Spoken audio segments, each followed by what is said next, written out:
webinar.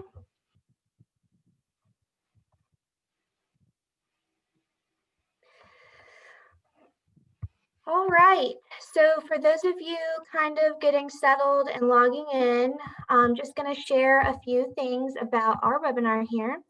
Thank you for coming to the Virtual College Exploration Fair for all North and South Carolina students. This is hosted through CACRAO, which is the Carolinas Association that does a lot of our transfer fair events and things like that. For those of you who don't know, your camera and microphone will be off. And so if you have any questions or concerns that you would like to relay to the presenters, make sure that you're using the Q&A box at the bottom of the screen. The presenters will get those questions and then answer them whenever they have the chance. So if any of you would like to sign up for more sessions after this one is over, you can go to www.cacrao.org. That's CACRAO.org. And then, of course, the recording of this session will be made available also within a week's time on that same website. So if you miss it or just want to kind of review it, it will be available then. All right, so our presenters can get going whenever they're ready.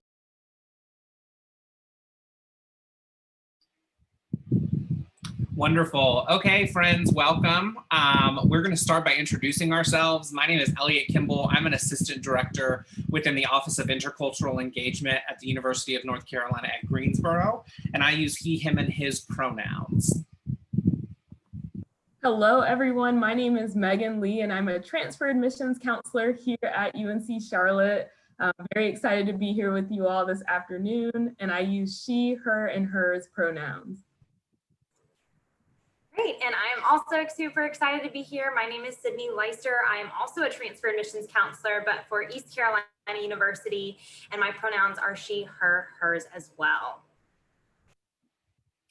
Wonderful. So one of the things we wanted to start out thinking about is trying to give some context as to some issues that we know we're facing LGBTQ and queer identified students that are looking to find their right fit in the University of North Carolina system. And so some things that we want for you to be mindful of, we're going to go through these, and then as we introduce you to the resources and programs on our individual campuses, you'll see some really good examples of these things. But the first is to really keep your eye open for LGBTQ resources and programming. And again, that should be as simple as a visit to the website, right? You should be able to find information around diversity and inclusion. You should be able to hopefully find an office that is related to diversity, equity, inclusion, multicultural student programming, intercultural programming, or they may have a more identity-based center approach. So they may have like a Black student center and an LGBTQ student center.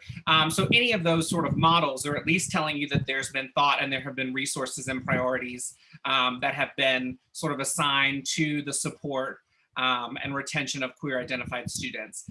Some of the programming, we're going to show you some examples of some of the programming that happens on our campuses, but programs like Lavender Graduation, which recognize the success of LGBTQ plus identified students. You also want to make note of safe zone trainings or trainings that center around LGBTQ plus inclusion, work that's being done on individual campuses to prepare students, but specifically faculty and staff, to be inclusive and thoughtful and also equipped to support LGBTQ plus students. Mentoring programs are another sort of hallmark program that we see on a lot of campuses that can be really helpful for a new student on campus. You also want to look for LGBTQ plus support through health and counseling, and we're going to give some examples about that, but of what that looks like on our individual campuses. But gender affirming healthcare, LGBTQ plus support groups, counselors and practitioners that self-identify as LGBTQ, and they're making that available to you, as well as HIV and STI testing that's available on campus.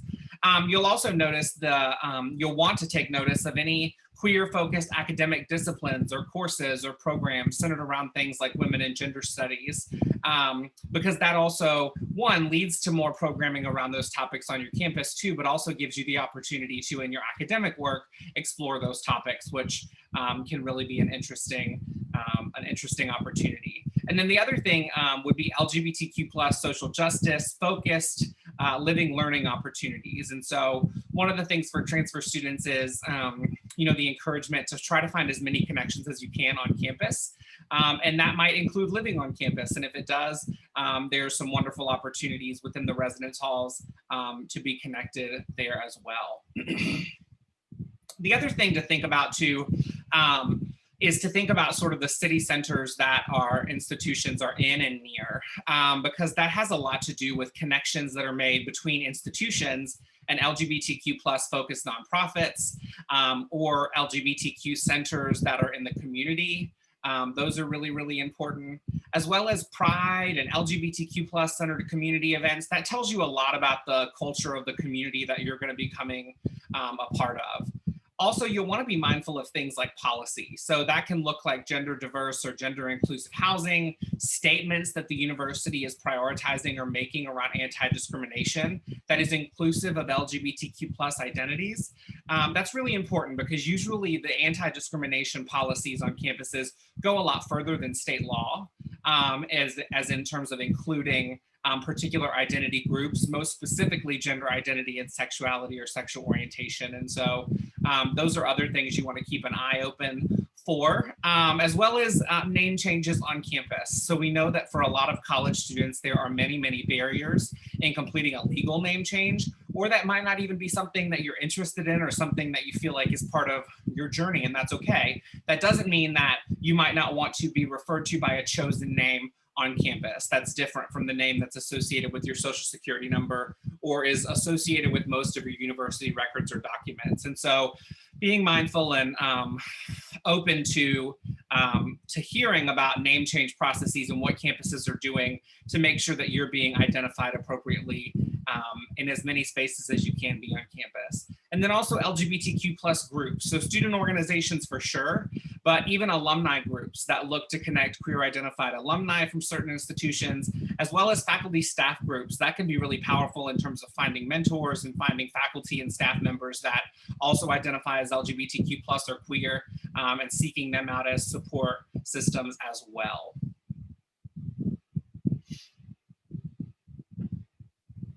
Awesome. Thank you, Elliot, for that kind of intro into today's session. So to highlight UNC Charlotte, we are one of 16 schools in the UNC public school system. But what makes us unique is we are North Carolina's urban research university. So urban because of our proximity about 9 miles from Charlotte City Center, which really affords our students a wealth of opportunities in the form of internships, co-ops, and other resume building experiences. But also a research intensive institution. So our faculty and students alike are actively engaged in research opportunities, both on and off of our campus. And it's something that's kind of really embedded in our campus culture. We are also the state's fastest growing university. We've built 22 new buildings in the past 7 years alone. So that's something we're very proud of, that growth. And it also means for students, we have a lot of new facilities designed with today's student in mind. And I also want to mention we are the largest transfer institution in the state. So we have a lot of resources for you all as students, and I will touch on those in a little bit. All right, so our campus is fairly self-contained. We don't have any major roadways cutting through. But we do have a direct connection to the city of Charlotte through our light rail system. Essentially, it is an above ground subway system. So whether you have an internship at the Bank of America corporate tower, or you want to attend the Pride celebration that's traditionally held in Uptown Charlotte in August, you're able to just hop on the light rail with your student ID card. It is free of cost and included in your tuition. So again, just showing that connection to the city of Charlotte. If you want to explore our Plaza Midwood neighborhood, just the many neighborhoods we have, these are places where there are LGBTQ plus bars and restaurants. So just these opportunities for you as a student to explore the community around you as well. All right, so kind of touching on our academics here at UNC Charlotte, we offer 171 undergraduate majors, 65 master's programs, and 22 doctoral programs. I will not go over all 171 majors today, but they are housed within 7 academic colleges, and I definitely invite you all to explore the majors and programs that we do offer at UNC Charlotte. So we do have a College of Liberal Arts and Sciences, thinking about things like sociology, psychology, even meteorology, College of Arts and Architecture, home to our visual and performing arts programs, as well as our architecture program. Belk College of Business, home to finance, marketing, operations and supply chain management. Cato College of Education, home to special education, middle grade, secondary education. College of Computing and Informatics, home to our computer science programs, thinking about AI, gaming and robotics, cybersecurity. We also have our College of Health and Human Services. So if you're interested in exercise science, nursing, social work, these opportunities are available to you. We also have our Lee College of Engineering. So thinking about our engineering science programs, as well as engineering technology programs. And last but not least, if you are an undecided student, which is totally okay, we have a home for you as well. So these are some of the opportunities available to you as a student in regard to academics here at UNC Charlotte. We also encourage all transfer students to get involved on campus. And I think all of my colleagues can kind of echo this, but getting involved really helps you create a campus community at whatever campus you do choose to enroll at. So at UNC Charlotte, we have over 400 student organizations, and I'll kind of highlight some LGBTQ focused organizations, but we also have 50 intramural sports and club teams to get involved with. We have 18 Division I sports teams and 70 study abroad locations. So many ways that you can get involved as a student here at UNC Charlotte. All right, and these are just some pictures of our University Recreation Center, just one of the many places you can get active and have some fun on campus. So speaking of LGBTQ plus specific organizations, we do have our UNC Charlotte Pride organization, which is specifically for LGBTQ students of color. We have our Spectrum organization, which highlights LGBTQ students on campus and their allies. We have queer yoga at UNC Charlotte. We have our Muslim Association for Sexual and Gender Diversity. These are just a few of the clubs and organizations that are LGBTQ plus focused on campus. But again, let's say you don't see one out of the 400 we offer, you can start your own. So keep that in mind. And then this is a picture of our students in Uptown Charlotte enjoying the Pride celebration. Thousands of people come out, so it is a tradition here at UNC Charlotte to take students uptown to enjoy these celebrations. All right, on campus, again, finding that community space, finding a home in a large university is very important. On our campus, we have our Lavender Lounge. It's located in our Cone University Center, and it's really a student-centered space. So it's open to LGBTQIA plus students, allies, and it's really a space where students can be themselves. So I would like to share a quote from the opening of the Lavender Lounge last year. So Kim Turner, the director of the Office of Identity, Equity, Engagement, stated that today we focus on the expansion of identities. With gender and sexual identity, there's a spectrum. It's fluid and it's beautiful. So we understand that when you reduce life to black and white, you never see rainbows. Today, we recognize and celebrate the rainbows. So I just wanted to share that with you all. All right, so speaking of resources that we do have for you as a student, our Office of Identity, Equity, and Engagement is really here for you as a student to provide support, but also to advocate for you as a student here on campus. So this office recognizes that there are layers to your identity, that it's not just about your sexuality, but it's also about your racial background, your cultural backgrounds, your religious affiliations. So just really kind of blending those intersectionalities and recognizing those and advocating for you as a student. They also work to educate both faculty and students on campus through various programs that we'll briefly touch on. All right, so one of the main highlights that IEE puts on at UNC Charlotte is Queer Year One. So it's a bi-weekly cohort-based program that really engages LGBTQ plus students through different community building initiatives, different dialogues and campus meetings. And they also connect students to community resources and resources here on campus. So it's a really great way to just, if you're new, to kind of figure out a community space and figure out what resources are available to you here in Charlotte. All right, we also have our LGBTQIA+ community chats. So these are really awesome opportunities. They are one topic each meeting. So it's a great way to just have a discourse in a safe space that is respectful and has a moderator, but it's really engaging on different topics that are relevant to students today. We also have our outspoken speaker series, which brings to campus LGBTQ identified speakers. So this is an awesome opportunity to hear from different LGBTQ plus identified people in the community, to kind of hear what they're doing and what awesome waves they're making in the community. So we do offer those programs as well. I did want to mention the Safe Zone training. So Safe Zone really trains our faculty and staff here at UNC Charlotte to create a supportive and affirming campus climate.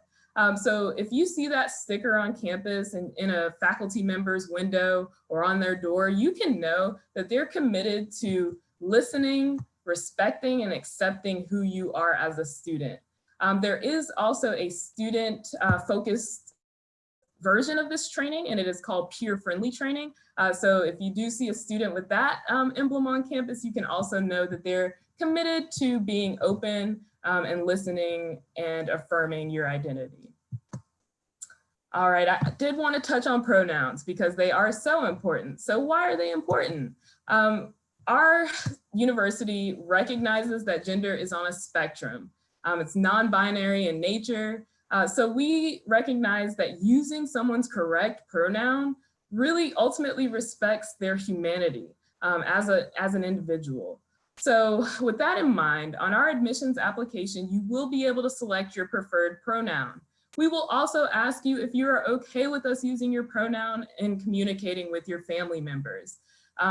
If you are ever misgendered on campus, if you ever feel that you experience any kind of discrimination or bias, you can report this to our bias assessment and resource team.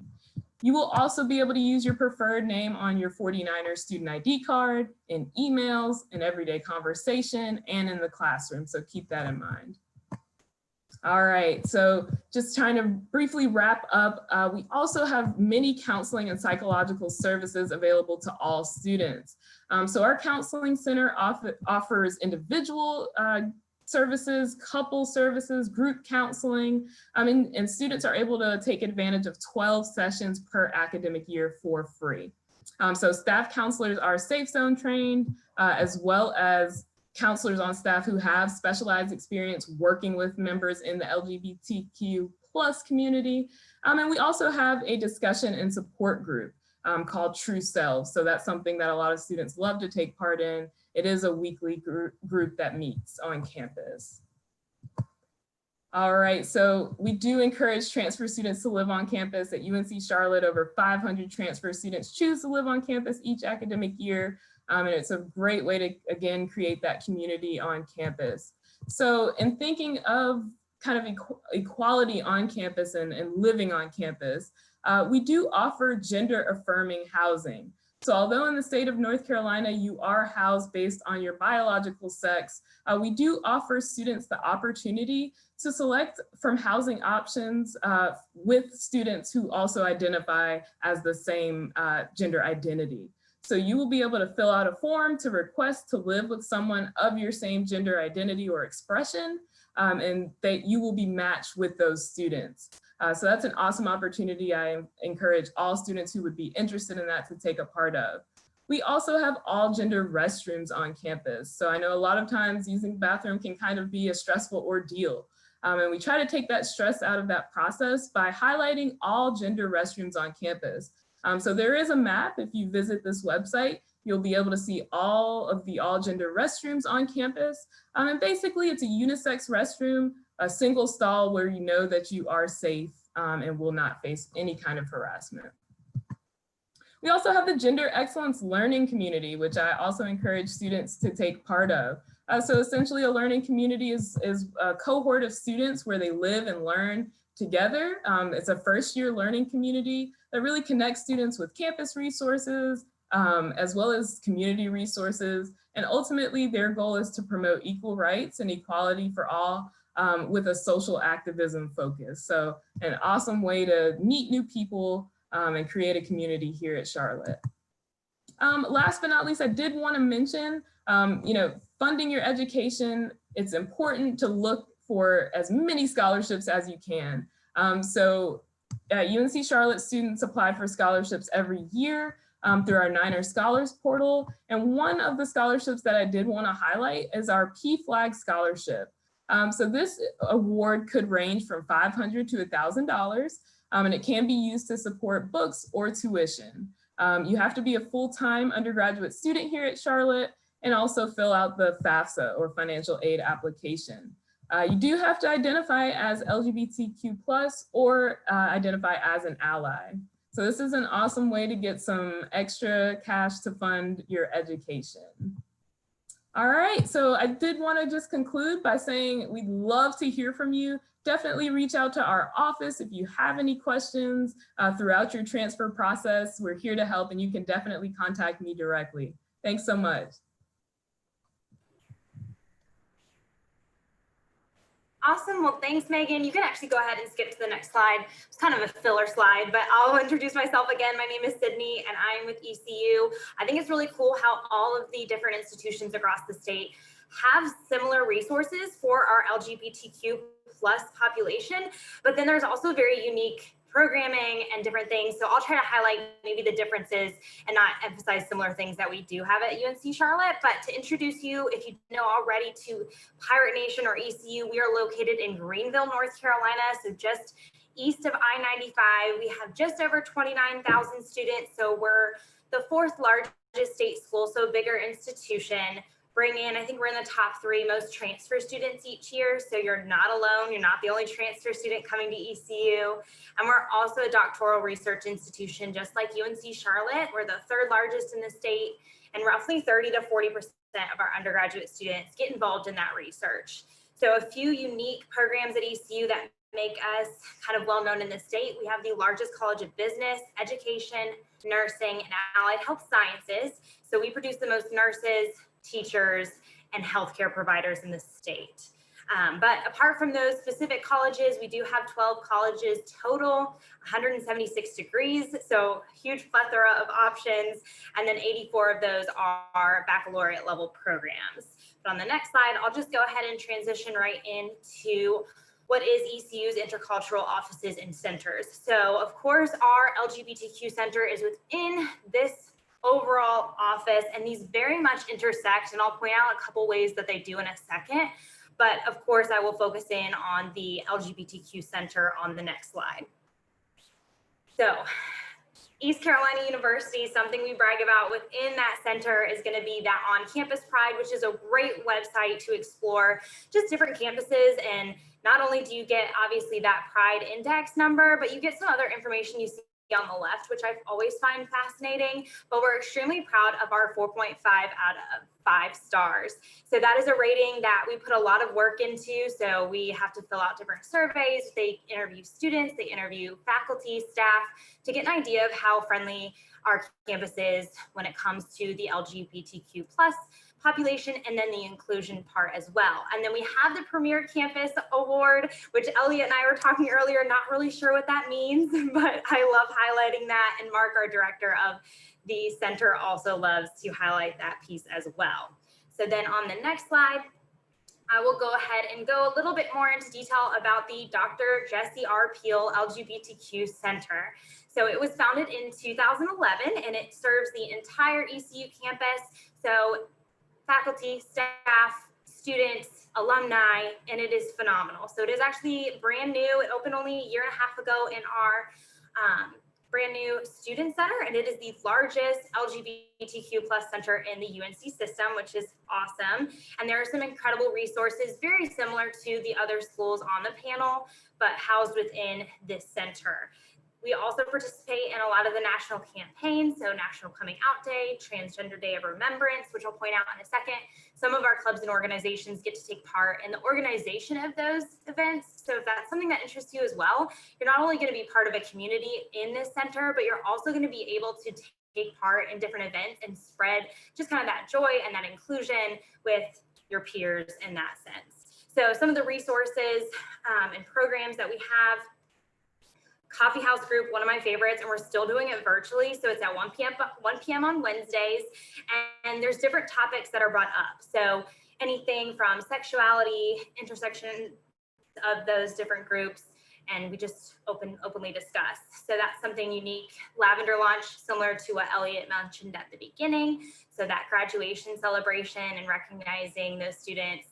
And then one of my favorites that we have, kind of, like I said, merging with some other programs on campus, is the Queer and Trans People of Color. So that is going to be, again, similar to the Coffee House Group, that there will be different discussions that come into play about ethnicity and race, and then how that intersects with sexuality. So that is also a very great group. And then we also have scholarships, so the LGBTQ Legacy Project.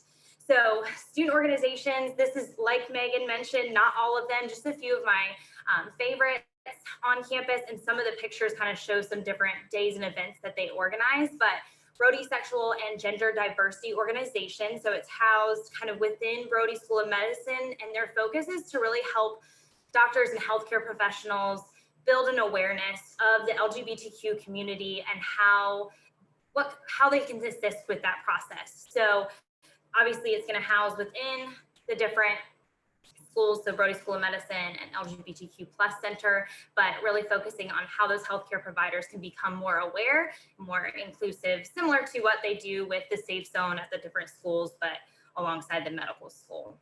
But my contact information is on the left, and I won't take up too much time, and I'll turn it over to Elliot. Thanks, friends. So again, I'm Elliot. I work in the Office of Intercultural Engagement at UNC Greensboro.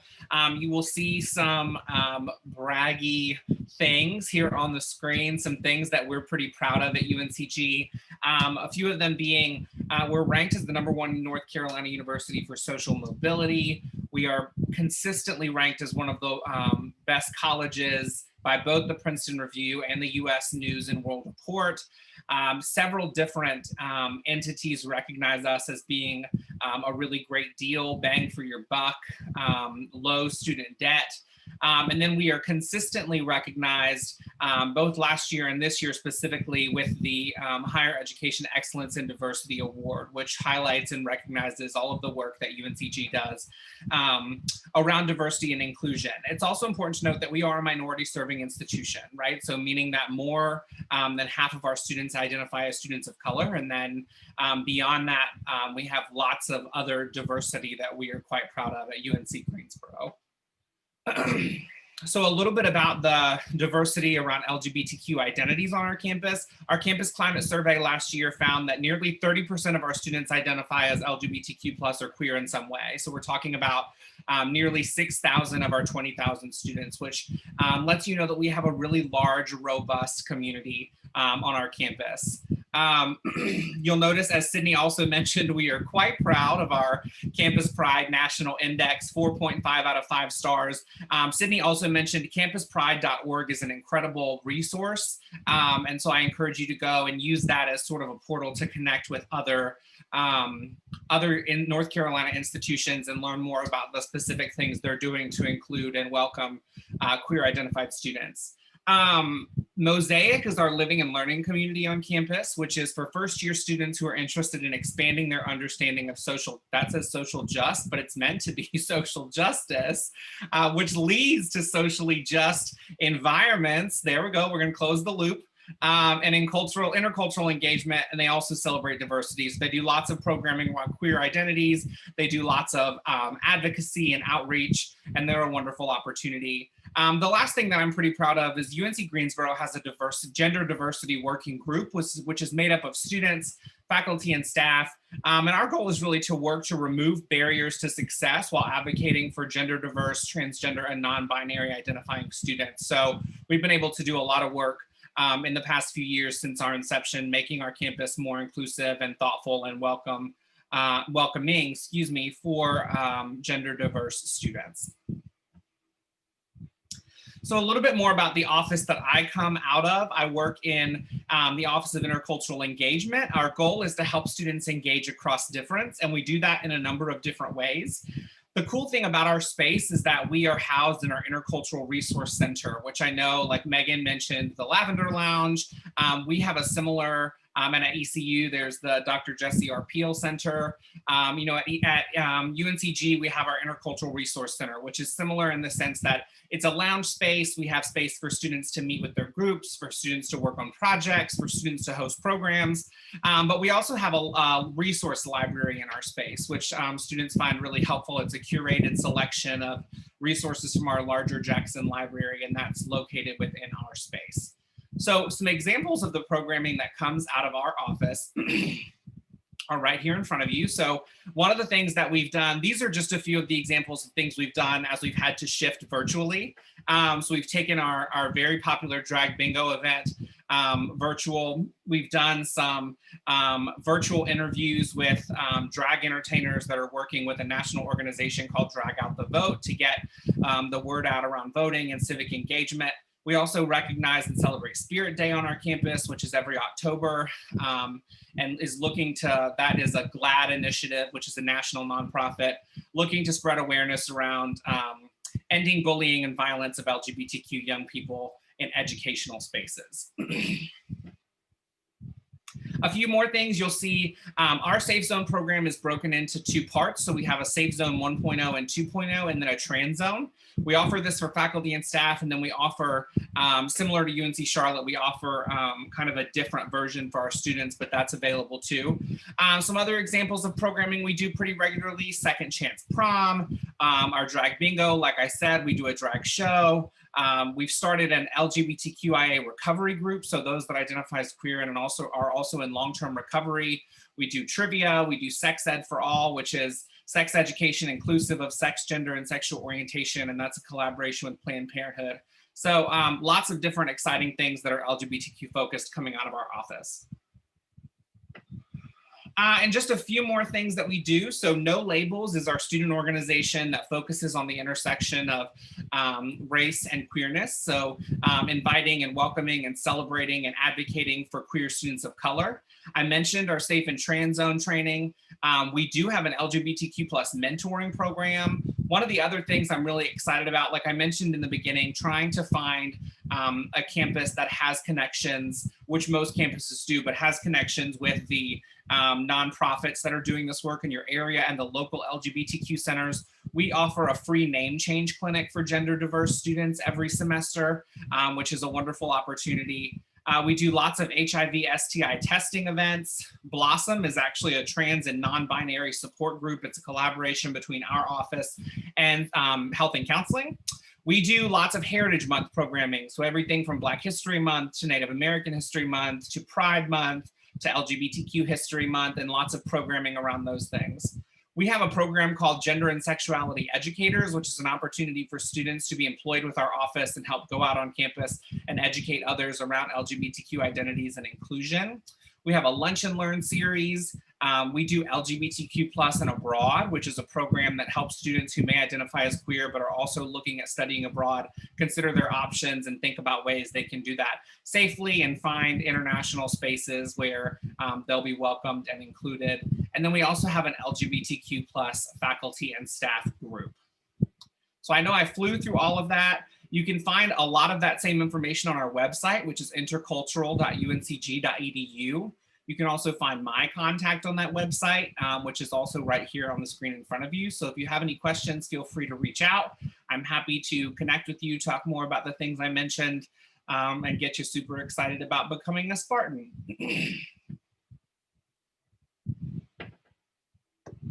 So I did not see any questions come in on the Q&A while we were chatting. So if anybody does have questions, feel free to use that Q&A box in the bottom right-hand corner and submit those, and we'd be happy to answer them.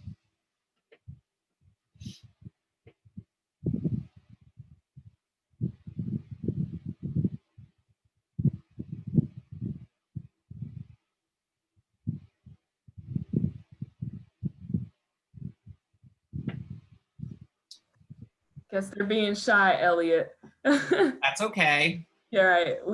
We're fine with awkward silences. Yeah, we're good at it. But definitely, you know, any transfer admissions questions you can throw at us, any resource questions, anything you can think of regarding those things. Yeah.